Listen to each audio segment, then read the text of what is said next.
promessa e obediência.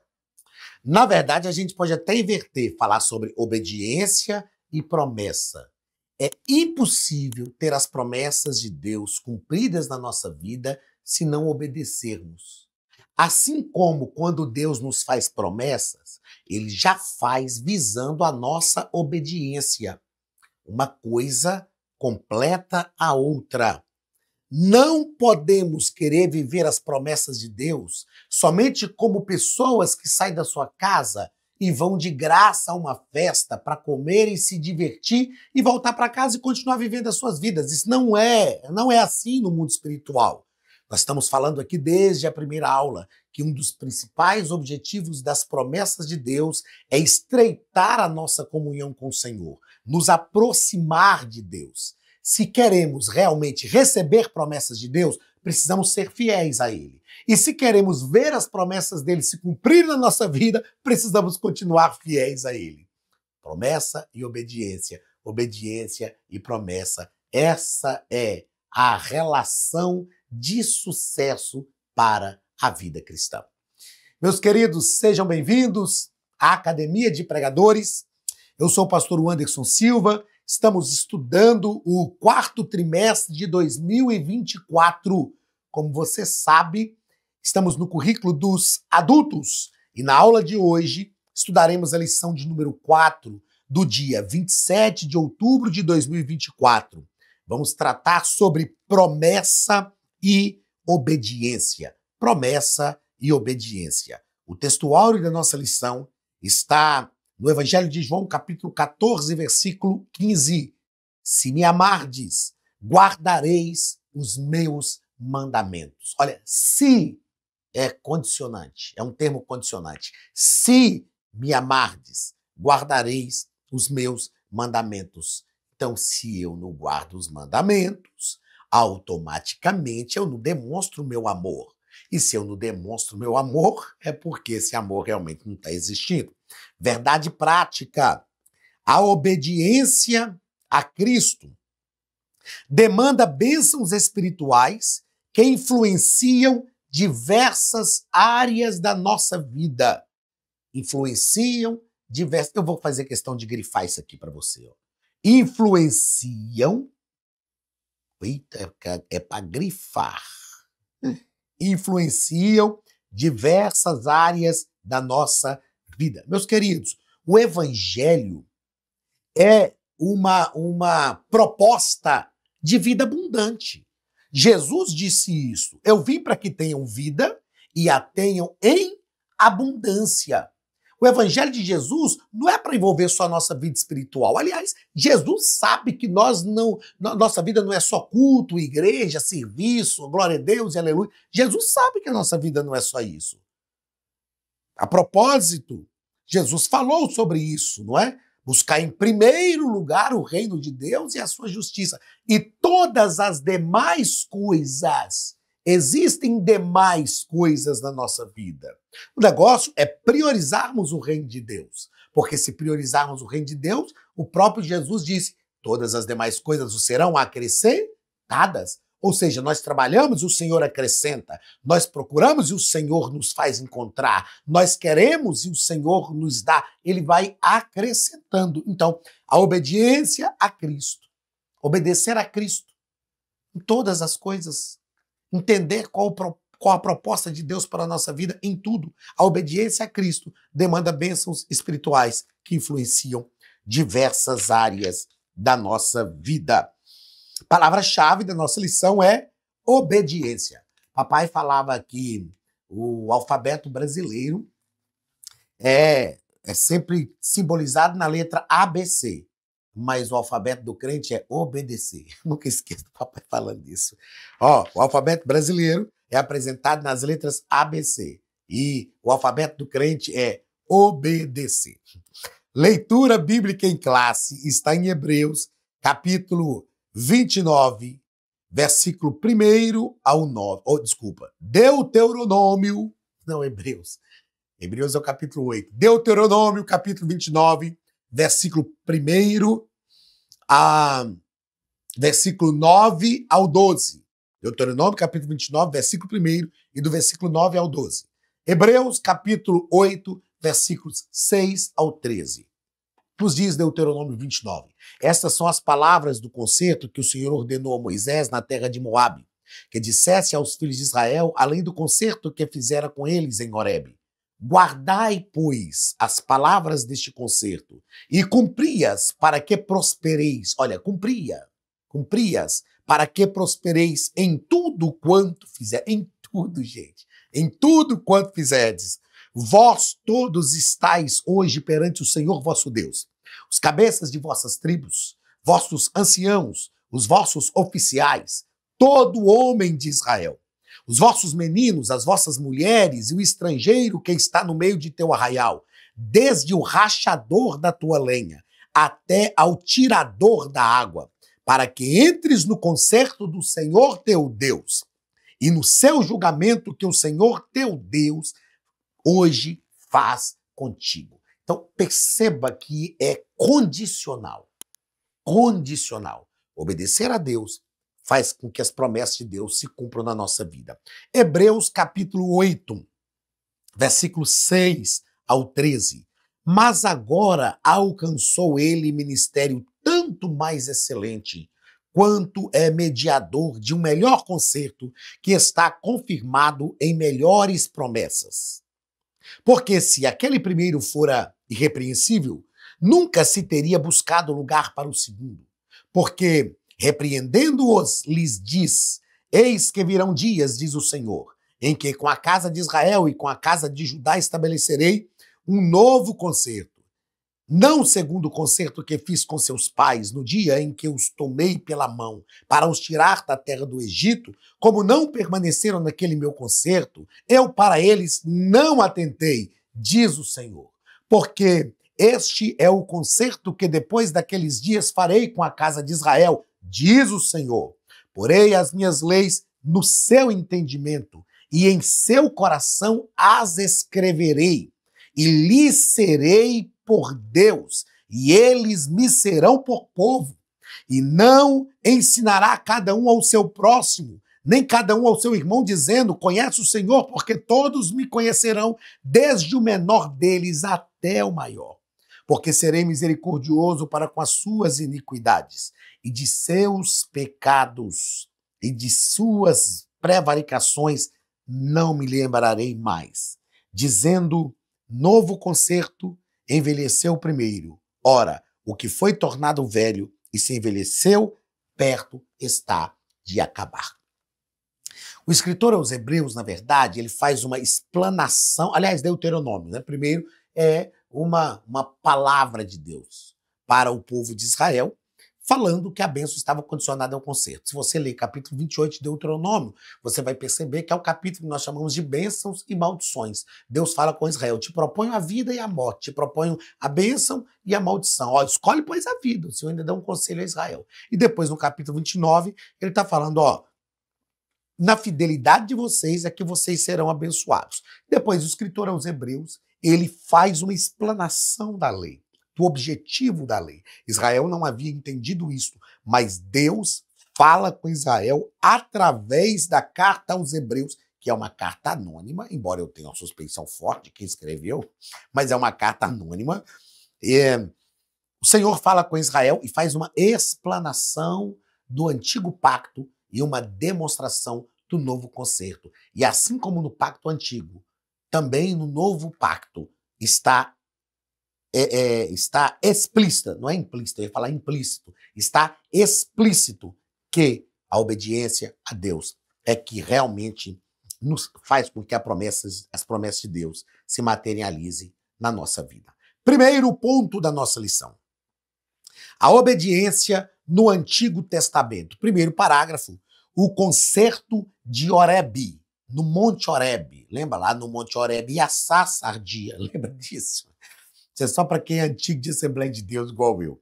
O concerto no Monte Horebe, no deserto. Deixa eu selecionar, né? Porque senão não dá certo. No deserto do Horebe. também denominado de Monte Sinai, né, lá no Sinai, ficou patente que o concerto divino exigia santa obediência do povo para que fosse bem-sucedido entre as nações. Gente, é uma coisa simples.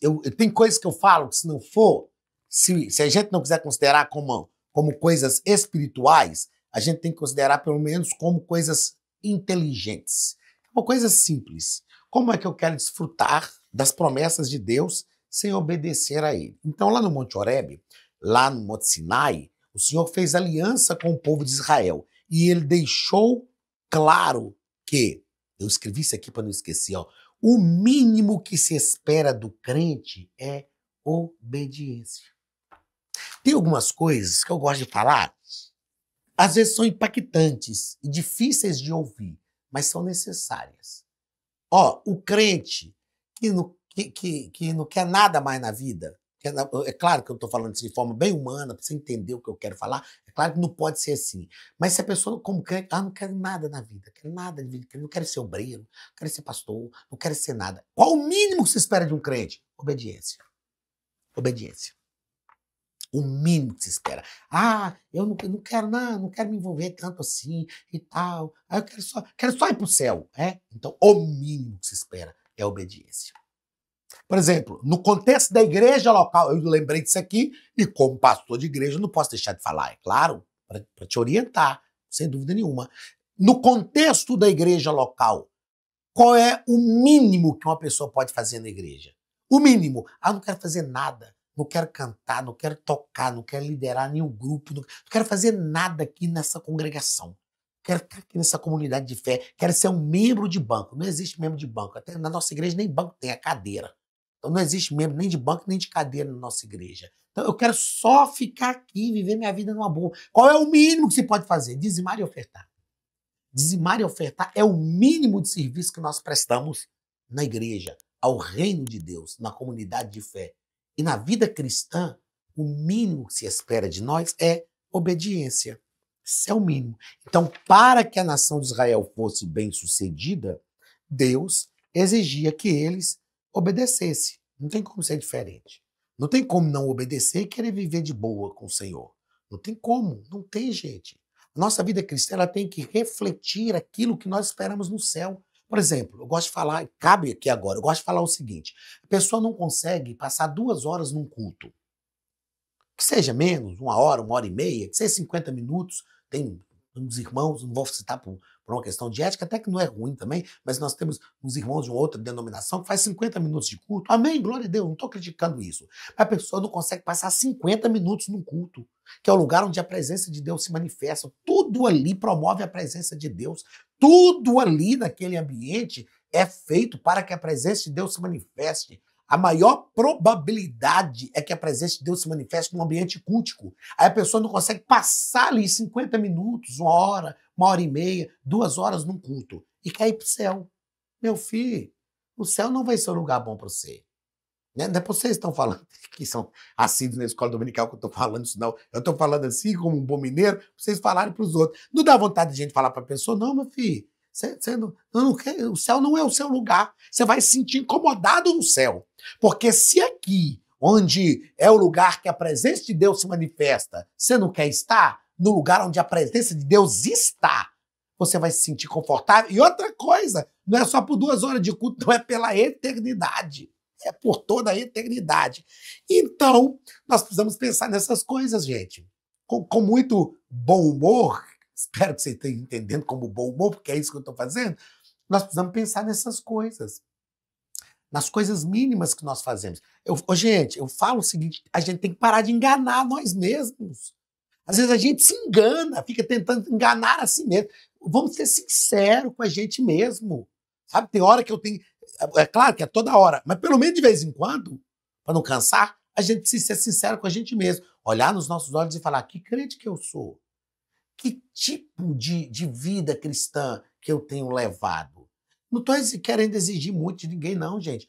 Mas é a verdade. Então, o mínimo que Deus espera é a obediência. Segundo parágrafo do primeiro ponto. Não desliga, não. Fica aí na aula. porque o trem começa a apertar assim, aí dá vontade de ir embora, né? Mas fica aí. E depois manda esse link dessa aula para outras pessoas assistirem também, tá bom? Segundo parágrafo do primeiro ponto. A Academia de Pregadores tem um recado para você. Olá, queridos alunos e alunas da Academia de Pregadores. Que bom ter você conosco neste momento tão especial. Estamos aqui para apresentar a nova plataforma da Academia de Pregadores, que foi construída ao longo dos últimos meses com muito carinho, um grande investimento, para levar até você não somente um conteúdo de excelência, mas também tecnologia de ponta. Veja comigo. Os cursos estão organizados por trilhas na página principal. Aqui você encontra sugestões, lançamentos, temas específicos e outras categorias. No final da página tem uma trilha com todos os cursos. Após começar os seus estudos, a primeira trilha será Continuar assistindo, que mostra somente os cursos iniciados por você. Sobre a capa do curso consta o número de aulas, a carga horária e um botão para adicionar aos favoritos. Nesta seta, você pode expandir e ver um vídeo de introdução. Para fazer login, clique no avatar no canto superior direito e insira o seu e-mail e senha usados no cadastro. Caso tenha esquecido a senha, é só clicar neste link, preencher o e-mail cadastrado e a senha será enviada. No canto superior esquerdo fica o novo menu do portal. Ao abrir um curso pela primeira vez, você vê as informações do curso e do professor. E na lateral, ou logo abaixo se for no celular, está a lista de módulos e aulas. Algumas aulas iniciais podem ser grátis e qualquer pessoa que fizer um cadastro rápido pode assistir. Após se matricular, aqui você vê as aulas concluídas, aulas liberadas ou agendadas. Você pode adicionar os favoritos, dar uma nota ao curso e acompanhar o seu progresso. E se você sair do curso e retornar depois, o sistema vai abrir exatamente a última aula assistida. Se estiver no computador, use esta seta para ampliar a tela. Logo abaixo da videoaula você encontra os links para baixar anexos, como áudio e apostilas. E neste campo em branco, pode fazer as suas anotações enquanto assiste. Depois é só imprimir ou salvar. Quando terminar o curso, clique no botão Emitir meu certificado e ele será gerado automaticamente no mesmo instante e sem custo. Clicando no avatar, você tem acesso ao seu perfil e histórico de pagamento. Em Meus Cartões, pode adicionar um novo cartão de crédito para fazer o pagamento do seu plano. Se você já era nosso aluno e seu cartão não aparece aqui, adicione um cartão na nova plataforma. Então aproveite as novidades e clique em Assine Agora. Escolha um dos planos, venha para a Academia de Pregadores, a maior escola bíblica online do Brasil.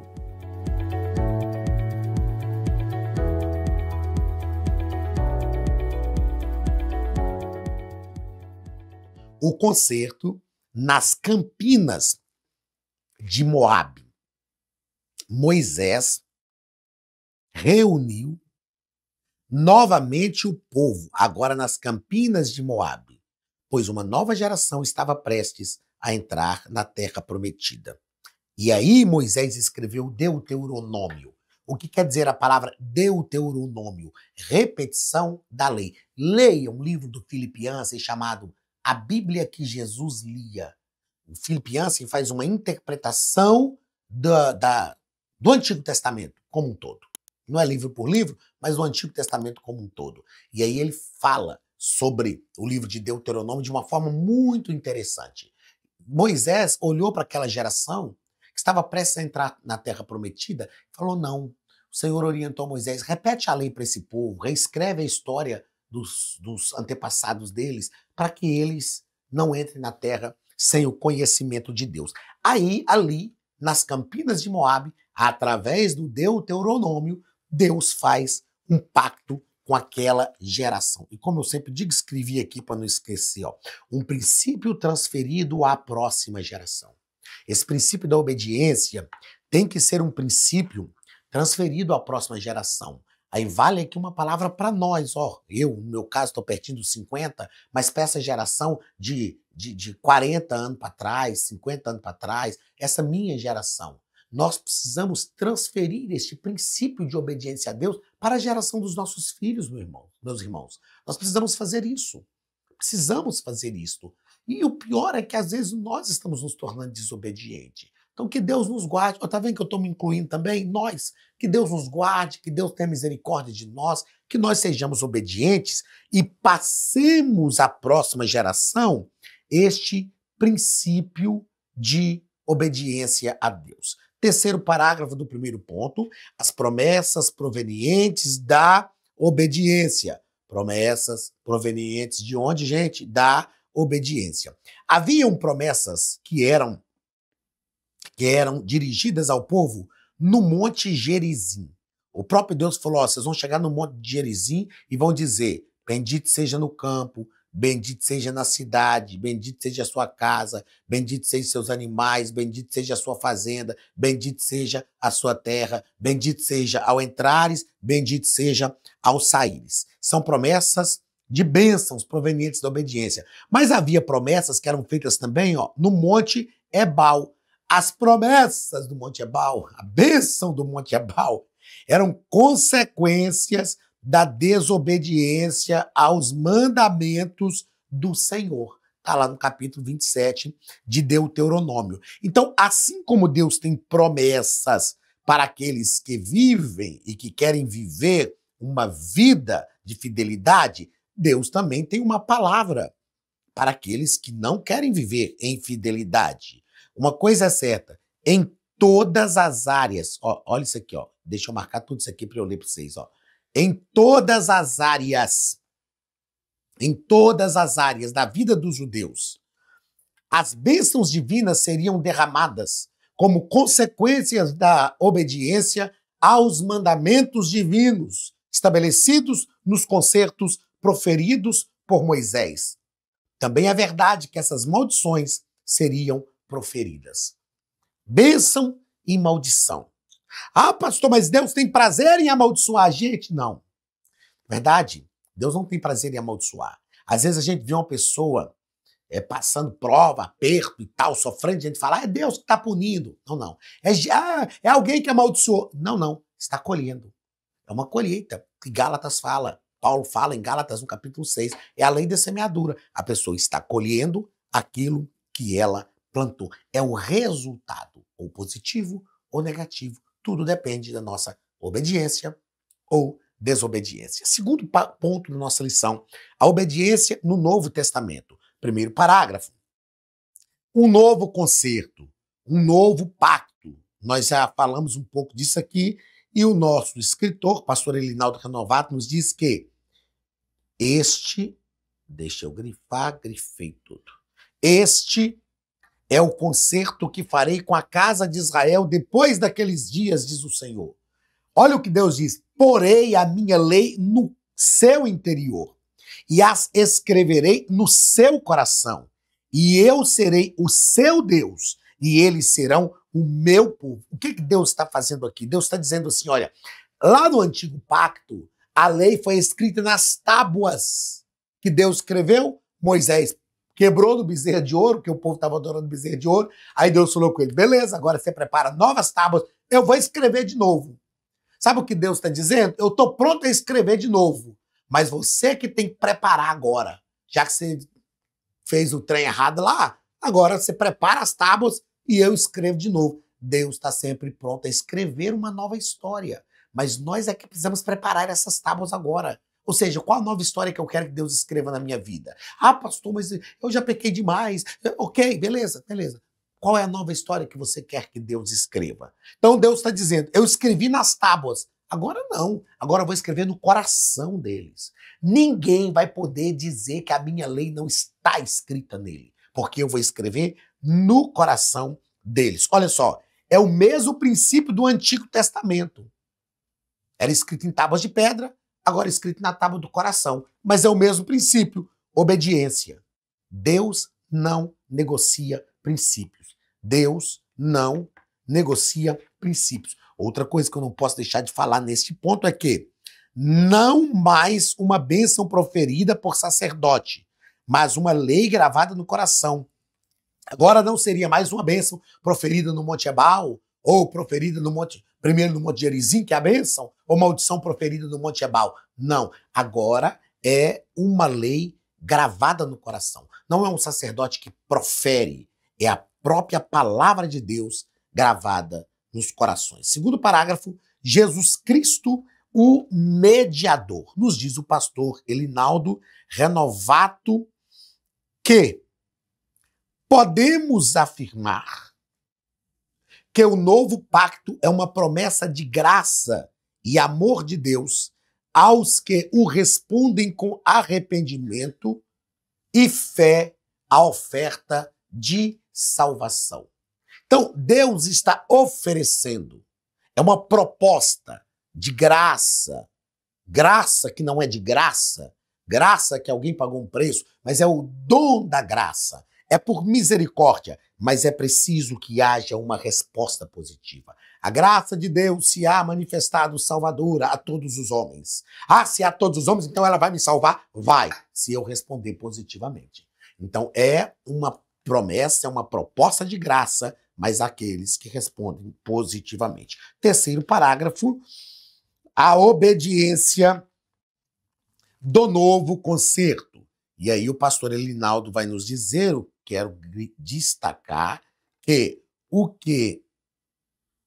o nosso amor, aqui, ó, o nosso amor pelo Salvador, que foi primeiramente obediente ao Pai, não pode ser apenas de palavras, mas de atos de obediência. Eu sempre disse aos meus filhos assim, às vezes a gente fala assim, mas não é isso que eu quero falar, não é isso que eu quero dizer, mas os seus atos estão demonstrando isso. Não é isso que eu sou, mas os seus atos estão demonstrando isso. Nós precisamos entender que nós nos tornamos aquilo que são os nossos atos, porque nos nossos atos é que nós somos conhecidos. Então nós nos tornamos aquilo que são os nossos atos. Então o nosso amor pelo Senhor Jesus e a nossa obediência não é apenas de palavras, é de atitudes, de ações. Tiago diz que nós não podemos ser somente ouvintes da palavra, mas praticantes. Isso é tão intenso na Bíblia que um dia Jesus perguntou para Pedro assim, Pedro, tu me amas? Ele falou, amo, Senhor. Então apacenta as minhas ovelhas. Pedro, tu me amas? Sim, Senhor, eu te amo. Apacenta os meus cordeirinhos. Pedro, tu me amas? Pedro falou, eita, 3 vezes. Senhor, tu sabes de todas as coisas, tu sabes que eu te amo. Aí Jesus falou, então apacenta as minhas ovelhas. Ou seja, para cada resposta de Pedro que ele amava, o Senhor dá um verbo. O verbo é o que dá ação aos seres. Apacenta, apacenta, apacenta. Demonstre o seu amor. Demonstre o seu amor, apacentando as minhas ovelhas. Isto é evangelho. Afinal de contas, João 3,16, o textório da Bíblia, diz que Deus amou o mundo de tal maneira que ele deu, verbo, dar. Deus demonstra o seu amor através de uma ação, de uma atitude. Nós também precisamos demonstrá-lo. Terceiro ponto, bênçãos provenientes da obediência a Cristo. Primeiro parágrafo, bênçãos espirituais. O nosso escritor diz que aprendemos que uma vida de obediência a Cristo mediante a obra do Espírito Santo demanda bênçãos de natureza espiritual que abarcam todas as áreas de nossa vida. Já falamos disso aqui, não é? Mas reforçando, isso é vida abundante. Jesus disse, eu vim para que tenham vida e a tenham em abundância. Irmãos, eu ensino isso. Eu não creio num reino de Deus onde a gente vive uma espiritualidade, ai, glória a Deus, tá tudo bem, mas a nossa vida em outras áreas é zero. A vida emocional, psicológica, financeira, social, acadêmica, afetiva, conjugal, está destruída, destroçada. Mas nós estamos vivendo o melhor do Evangelho. Não, não, não, não, não. O Evangelho é uma proposta de plenitude. Quanto mais eu me comprometo com o reino de Deus, eu preciso crescer em todas as áreas da minha vida. Porque se o reino de Deus cresce e eu estou comprometido com o reino, eu também cresço. Que negócio é esse de que eu estou envolvido com o reino de Deus, mas vivo uma vida miserável em diversas áreas da minha vida? Não, está errado. Isso não é a verdade. do reino de Deus para a nossa vida. Ai, pastor, mas a gente sofre humilhação, perseguição, tem luta. Ok, tem. Jesus disse, João 3:33, né? No mundo tereis aflições, mas tem de bom ânimo. Eu venci o mundo. Ok, nós enfrentamos lutas, adversidades, provações, vicissitudes, enfrentamos todas estas coisas, mas em todas estas coisas, porém, diz o apóstolo Paulo, somos mais do que vencedores por aquele que nos amou. Que negócio é esse de salvos, porém tristes? Aí eu sou salvo, estou indo para o céu, mas... Ai, meu irmão, você está indo para o céu, você é a pessoa mais... Tem que ser mais feliz, a pessoa mais feliz da Terra. Aliás, tem um livro chamado O Povo Mais Feliz da Terra. E tem o hino, né? É o povo mais feliz da Terra. Essa gente chamada crente é o povo mais feliz da Terra. Então nós precisamos rever este cristianismo e colocá-los na prática da nossa vida cotidiana e desfrutar de todas as bênçãos espirituais, não de Cristo, mas em Cristo. Elas são dele, mas nós não desfrutamos da bênção dele, desfrutamos da bênção nele. Segundo parágrafo, justiça e paz. Nos diz o pastor Elinaldo, temos uma vida de retidão proveniente da fé e da obediência a Cristo, pois fomos justificados e santificados por Deus. Então, a paz que excede todo o entendimento torna-se realidade em nós. Isso aqui, justiça, não fala só dessa justiça nesse modelo humano, mas fala de justificação também. Fomos justificados e fala de paz. A palavra de Deus nos ensina que a paz de Deus tem que ser o árbitro no vosso coração. É ela que arbitra, é ela que decide, é ela que resolve as coisas. Paz. O que é paz? Paz, comumente falando, é ausência de guerra, mas paz, na sua essência, é tranquilidade de alma e de espírito com o Criador. Então é possível ter paz no meio da tempestade. É possível desfrutar de paz no meio da guerra. É possível. O Espírito Santo traz essa paz à nossa vida. Não que eu queira a guerra, tá ok? Não que eu queira viver na guerra. Porque ninguém quer. Eu não quero ser provado, eu não quero passar por lutas, por adversidade. Não quero. Mas é possível ter paz mesmo vivendo todas estas coisas. E aí nós desfrutamos de justiça e paz. E por fim, alegria no Espírito Santo. A alegria proveniente de uma relação com Cristo é a marca da vida de quem anda na justiça e tem a paz de Cristo. A alegria. É possível ter alegria. Aliás, o apóstolo Paulo diz aos filipenses, alegrai-vos sempre no Senhor. Outra vez vos digo, alegrai-vos. Alegria para o crente não é uma possibilidade, é uma ordem imperativa. Alegrai-vos. Alegria para o crente não é só de vez em quando, é sempre. A alegria para o crente é supracircunstancial. Alegrai-vos sempre. E a alegria para o crente tem um fundamento no Senhor. Alegrai-vos sempre no Senhor. E essa alegria está ligada a um relacionamento. Alegria proveniente de uma relação com Cristo. Um relacionamento é a marca da vida de quem anda na justiça e tem a paz de Cristo. Que o Espírito Santo alegre a sua vida, alegre o seu coração, que você sinta essa paz, que você desfrute destas bênçãos em Cristo, dessas bênçãos em Deus, que o Espírito Santo te conduza de forma que esta obediência que gera alegria seja um desejo da sua alma todos os dias, para que você tenha mais alegria e mais obediência e essa relação seja uma relação com Cristo em que a sua vida realmente é alicerçada na palavra de Deus. Deus te abençoe. Um grande abraço do pastor Anderson Silva e da Academia de Pregadores. Até a semana que vem, em nome de Jesus.